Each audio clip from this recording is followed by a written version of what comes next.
Consider yourself a royal embalmer in ancient Egypt who has just received the most unsettling task of your professional life. On the marble slab in front of you is the pharaoh's wife. However, this is not your typical mummification. You've been told to preserve her body in a manner that goes against all of the religious customs you've ever encountered. And the cause chills your blood. This was not a work of fiction. Intimate customs were so extreme in ancient Egypt that they would traumatize contemporary sensibilities. You believe you are knowledgeable about Egyptian culture, the mystery pyramids, the majestic pharaohs, and the glittering treasures. This is what you are not taught in school.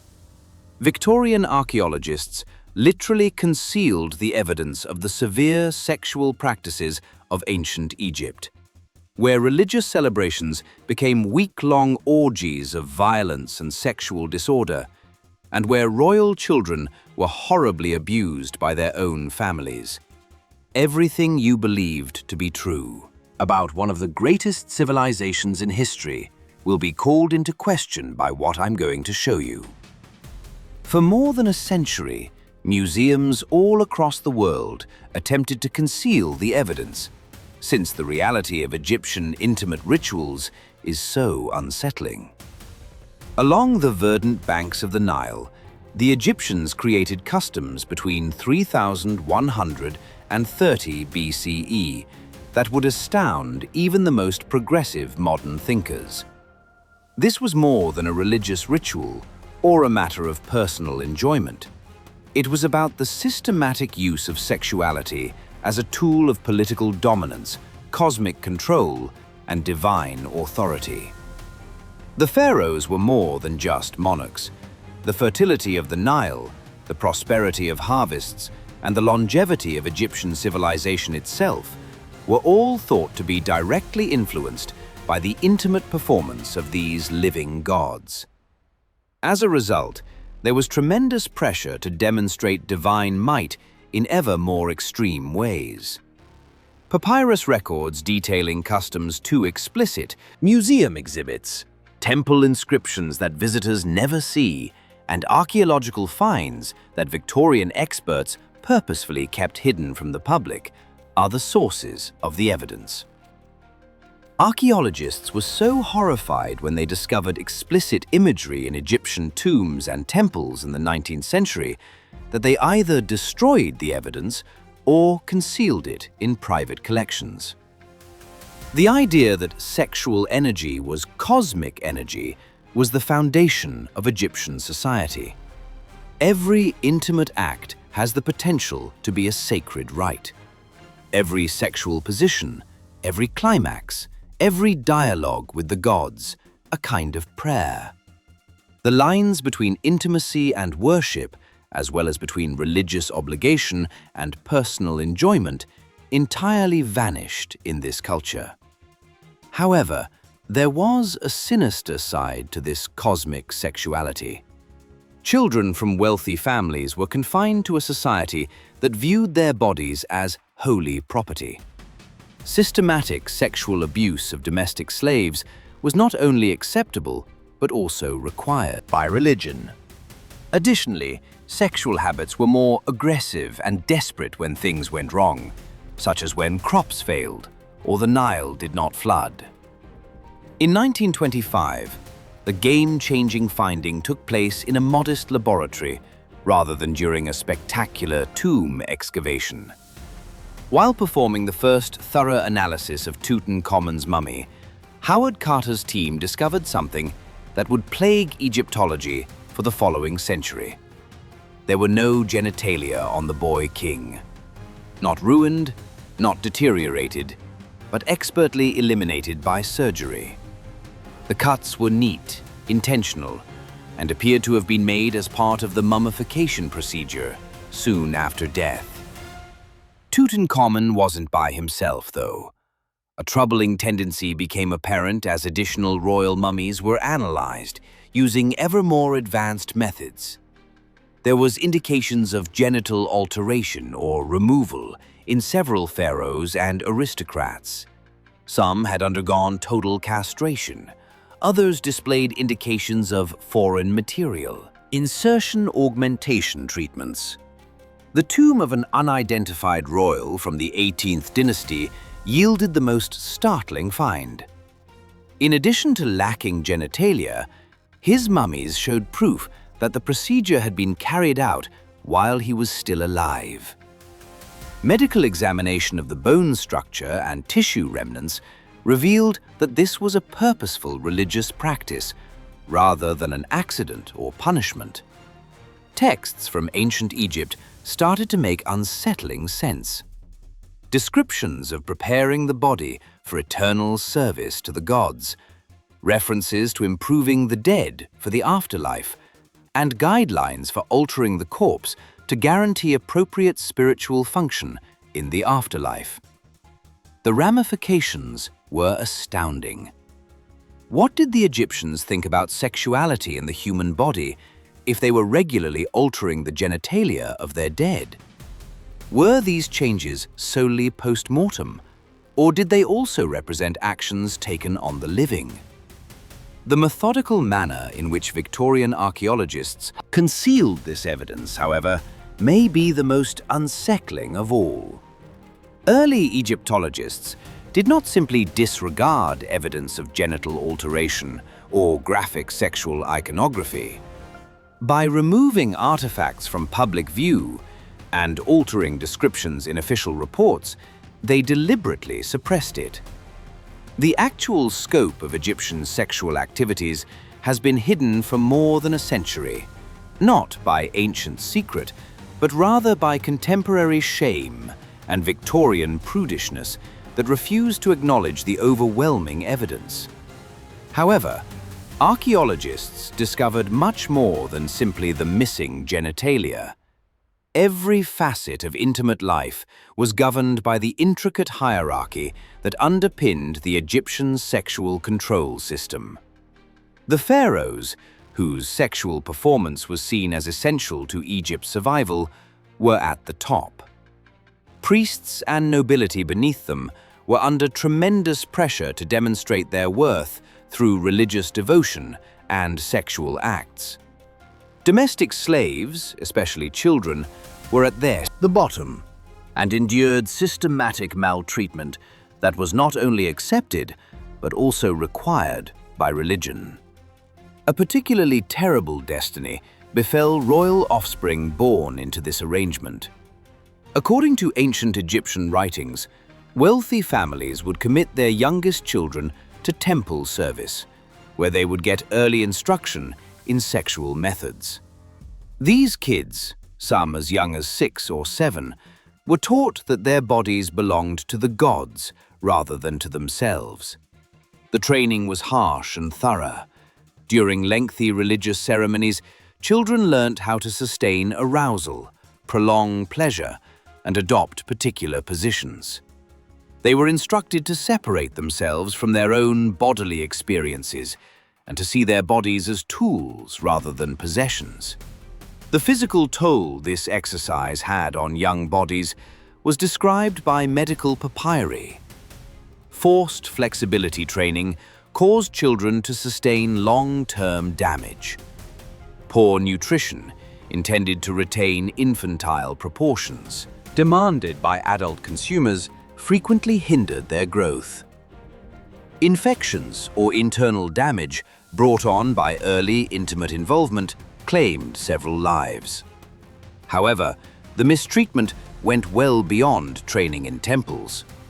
Children were especially valued for their alleged purity and malleability, and wealthy Egyptian families frequently used their domestic slaves for pleasure.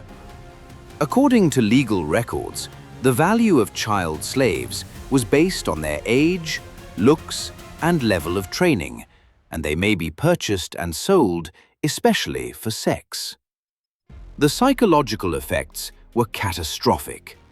Those who survived to adulthood displayed symptoms that contemporary psychologists would identify as serious trauma.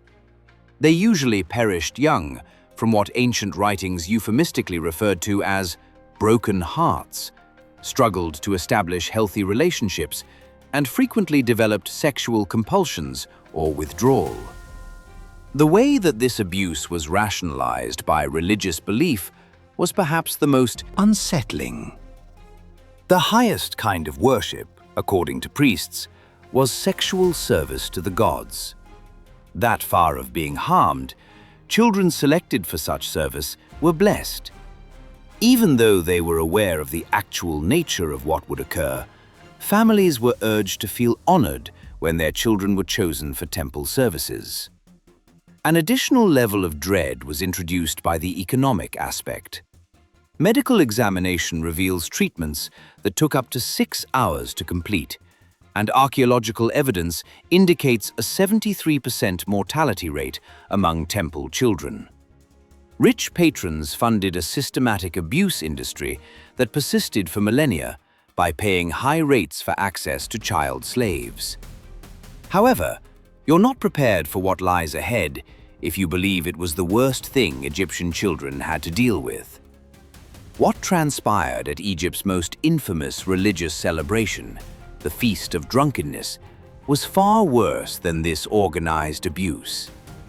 When early archaeologists found proof, they literally destroyed the documents instead of translating them for public use, which is what I'm about to reveal. Everything you just heard will seem like a children's story after what I'm about to explain. Even contemporary audiences would be shocked by the next behavior, which blends sexual assault with religious worship. It involves a whole civilization plunging into chaotic orgies that lasted for weeks. Additionally, the archaeological evidence demonstrates that it actually occurred as described in the ancient records. Please hit the like button if you can withstand what comes next before we get into the most unsettling part. And please let me know where you're listening by leaving a comment below. I find it amazing that individuals all throughout the world have an interest in the darkest periods of human history. The Feast of Intoxication, an annual celebration honoring the goddess Hathor that turned the entire civilization into a week-long orgy of murder, sex, and religious mayhem, ultimate expression of Egyptian sexual fanaticism. What began as a celebration of divine femininity turned into something that, by today's standards, will be regarded as a crime against humanity. Egyptian mythology, particularly the tale of Sekhmet, the lioness goddess who almost wiped out humanity in a drunken rage, is where the event got its start. Legend has it that in order to trick Sekhmet into believing she was drinking blood, the gods had to flood Egypt with beer infused with red ochre. As a result, Sekhmet became so drunk that she forgot her deadly objective and changed into the Kinder Hathor. Every Egyptian was exhorted to drink themselves into a state of heavenly possession as part of an annual celebration inspired by this tale. But the celebration was much more than just drinking. Participants thought that when they were inebriated, they became conduits for the gods themselves, allowing them to act impulsively without fear of moral or legal repercussions. Months in advance, the preparations started. Massive amounts of beer were brewed by temple administrators, who frequently added hallucinogenic ingredients made from lotus blossoms and other plants. The resulting concoction did more than just make you drunk. It significantly reduced inhibitions and produced hallucinations. Participants reported feeling possessed by supernatural powers, hearing voices from above, and having visions. Normal social norms vanished entirely once the celebration got underway. Slaves and masters had sex in public squares. Married ladies left their families behind to join itinerant groups of partygoers. Youngsters witnessed graphic, intimate actions and frequently took part in them themselves. For 7 days and nights, the entire civilization sank into chaos. Even contemporary readers are shocked by the scenes described in ancient writings. Cities would be overrun by groups of drunk Egyptians who would break into homes and compel the occupants to join them in, celebrating. Group abuse of women was practiced under the pretext of religious communion. Men competed to see how long they could stay sexually aroused when completely drunk. As extreme as the sexuality was the violence. In a sexual frenzy, participants would bite, scrape, and inflict wounds on one another that were seen as signs of divine favor. Internal injuries from brutal sexual acts claimed the lives of some revelers. Others were trampled by throngs of drunk revelers navigating small streets. Everything was made even more unsettling by the religious rationale. Priests claimed that since participants were under the influence of divine spirits, any act carried out during the celebration was, by definition, holy. Religious communion evolved from abuse. Violence turned into a holy sacrifice. Abuse of children turned into a divine favor.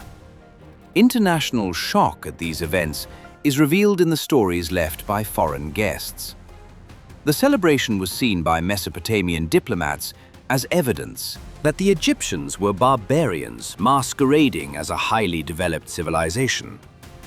Due to concerns about their safety and potential for moral contamination, some kingdoms declined to send diplomats to Egypt during festivals. The fallout from the festival was just as devastating as the event itself. When they found evidence of their activities, participants frequently experienced psychological anguish, since they had no memory of what they had done while drunk. When family members found out what their relatives had done during the festivities, families fell apart. 9 months following the celebration, children were stigmatized as the products of divine possession rather than natural conception. The effects on the economy were enormous. For a week, entire cities would be closed while the populace engaged in drunken revelry. Government operations came to a complete standstill, trade stopped, and agricultural activities stopped. Loss of production came at a huge cost. Pharaohs, however, saw it as a necessary cost to preserve cosmic equilibrium.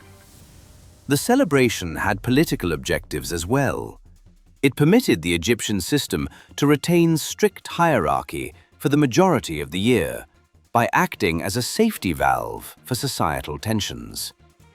Only during this carefully regulated time of anarchy could citizens rebel against authority, slaves embarrass their masters, and social conventions be broken. The tremendous character of these celebrations is confirmed by archaeological evidence. Specialized chambers, intended for group sexual activities, with characteristics that imply they were utilized for violent and demeaning behaviors, are discovered during excavations of temple sites. The physical data is consistent with the unsettling narratives recorded by ancient authors. Greek monarchs' attempts to impose Mediterranean norms on Egyptian religious practices during the Ptolemaic period marked the beginning of the systematic collapse of Egyptian sexual culture. Egyptian sexual mysticism and Greek reason clashed, causing a crisis that ultimately led to the destruction of both institutions. In order to retain legitimacy with their subjects, the Tamiz felt obliged to take part in Egyptian religious festivities, despite being foreign rulers. However, the harsh sexual activities they came across appalled their Greek sensibilities. In an effort to change the Feast of Drunkenness, Cleopatra I shortened its time and placed restrictions on public sexuality and violence. A religious crisis was brought on by these measures. Modifying the event, according to Egyptian priests, would enrage the gods and bring about cosmic catastrophe. They cited economic hardships, military setbacks, and natural calamities as proof that the gods were already upset about alien meddling in holy customs. During Cleopatra III's reign, the dilemma peaked as she struggled to meet both Roman political demands and Egyptian religious expectations. Egyptian sexual customs appalled Roman observers who saw them as signs of savagery and moral deterioration. However, if traditional celebrations were completely abandoned, Egyptian priests threatened to rebel. Cleopatra's answer was to present a more subdued public image to Roman audiences, while creating secret versions of the celebrations for Egyptian religious leaders. Both Egyptian religious authority and Roman political rule were threatened by this compromise, which left no one pleased and fostered a culture of duplicity. During this time, as desperate rulers attempted to demonstrate their commitment to Egyptian customs while concealing the evidence from Roman scrutiny, child abuse became even more systematic. Larger numbers of child slaves were smuggled, and Roman officials were not permitted to enter the hidden chambers where they were abused. Egyptian society suffered greatly on a psychological level. A system that normalized religious extremism and sexual violence had been instilled in generations of children. Many Egyptians suffered a kind of cultural trauma when these customs were altered due to outside pressure. Their entire foundation for comprehending sexuality and divine relationships had been lost, in addition to their religious traditions. The Roman conquest in 30 BCE brought to the ultimate downfall. Horrified by what his troops found in Egyptian temples, Augustus Caesar issued an order to ban sexual religious activities right away. Roman forces executed priests who refused to give up customary rituals, burned religious literature, and destroyed explicit artwork. However, the Romans did more than simply outlaw Egyptian sexual customs. They methodically removed any proof of their presence. Explicit ornamentation were removed from temples. Pappy's description of sexual rites was destroyed by fire. Additionally, architectural elements intended for religious sexuality were either concealed or removed. The children that were ensnared in this scheme met an especially sad end. Many were unable to adjust to everyday life because they had been so extensively conditioned for sexual servitude. According to Roman archives, former temple children committed themselves rather than confront a society that had eradicated their sole perceived worth. The trauma experienced by survivors left a lasting mark on Egyptian society for generations. Widespread sexual abuse shaped behaviors and beliefs that did not disappear with political change. Roman governors continued to report issues with underground sexual cults, child trafficking, and secret religious groups trying to revive old traditions. Even the Romans could not erase all traces of these practices. Later, Victorian archaeologists were so shocked by what they found that they started what became the largest cover-up in archaeological history. The effort to hide Egyptian sexual practices did not begin with ancient plots, but with Victorian values that could not accept the reality uncovered by archaeology. When explorers in the 19th century first saw explicit sexual images in Egyptian tombs and temples, they faced a cultural dilemma that influenced Egyptology for more than 100 years. This response started early. In 1817, Giovanni Belzoni found sexual wall paintings in the Tomb of C and chose to cover them with plaster instead of recording them. In his published account, he described the tomb as having beautiful religious scenes, leaving out the graphic sexual images that filled several rooms. This approach became common during the Victorian era. Auguste Marot, who founded the Egyptian Antiquity Service, kept private collections of explicit artifacts that were never shown to the public. When the Egyptian Museum in Cairo opened, many types of artifacts were kept in restricted storage, only available to male scholars. The censorship went beyond images. Victorian translators often removed sexual content from ancient texts, using vague language or leaving out entire sections. The well-known Ears's Papyrus, a key medical text from ancient Egypt, had over 40 sections about sexual practices that were not translated until the 1970s. Even more surprising was the deliberate destruction of evidence. British archaeologist Flender Petrie admitted to destroying artifacts he thought were too obscene for the public. In his journals, he wrote about burning papyri, breaking statues, and hiding artifacts that showed sexual acts he did not want to record. Academic institutions were also involved in the cover-up. Because Egyptian sexuality was deemed unsuitable for academic study, universities declined to support research on it. Pupils who expressed interest in these subjects were either dismissed or discouraged. Even when articles about sexual habits were supported by strong archaeological data, academic journals rejected them. Complex systems were created by museums to conceal sexual artifacts. More than 2,800 suppressed Egyptian artifacts are kept in restricted access rooms at the British Museum alone. They are simply labeled as ornamental items or miscellaneous pottery.